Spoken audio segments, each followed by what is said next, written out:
ಎಲ್ಲರಿಗೂ ನಮಸ್ಕಾರ. ನನ್ನ ಹೆಸರು ಪಲ್ಲವಿ ರಾವಪ್ಪ ನಿಳೆ. ನಾನು 9ನೇ ತರಗತಿಯಲ್ಲಿ ಓದುತ್ತಿದ್ದೇನೆ. ನಮ್ಮ ಶಾಲೆಯ ಹೆಸರು ಶ್ರೀ ಉಜ್ಜಯಿನಿ ಜಗದ್ಗುರು ಸಿದ್ದೇಶ್ವರ ಪ್ರೌಢಶಾಲೆ ವರೂರು. ನಾನು ಇಂದು ನಿಮಗೆ ಬೆಳಕಿನ ಆಂತರಿಕ ಪ್ರತಿಫಲನದ ಬಗ್ಗೆ ತಿಳಿಸಿಕೊಡುತ್ತಿದ್ದೇನೆ. ಇದಕ್ಕಾಗಿ ನಾನು ಬಳಸಿಕೊಂಡಿರುವ ವಸ್ತುಗಳೆಂದರೆ ಒಂದು ಪ್ಲಾಸ್ಟಿಕ್ ಡಬ್ಬ, ನೀರು ಮತ್ತು ಹಸಿರು ಬಣ್ಣದ ಲೇಸರ್.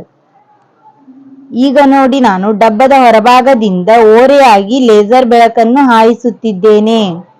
ಈ ಬೆಳಕಿನ ಕಿರಣ ಸಾಂದ್ರ ಮಾಧ್ಯಮ ಅಂದರೆ ನೀರಿನಲ್ಲಿ ಓರೆಯಾಗಿ ಚಲಿಸಿ ನೀರಿನ ಮೇಲ್ಮೈ ತಲುಪಿ ವಕ್ರೀಭವನ ಹೊಂದಿ ನೀರಿನ ಮೇಲಿನ ಗಾಳಿ ಅಥವಾ ವಿರಳ ಮಾಧ್ಯಮದಲ್ಲಿ ಚಲಿಸಬೇಕಾಗಿತ್ತು.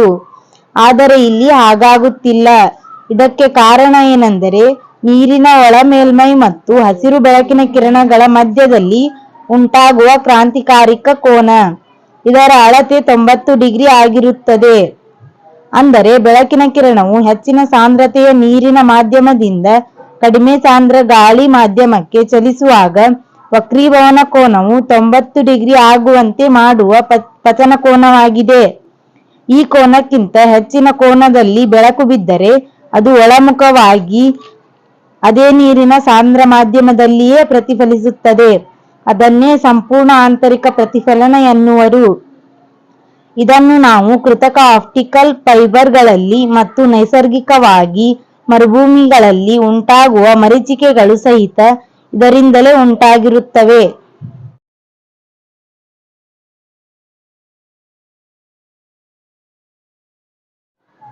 ಧನ್ಯವಾದಗಳು.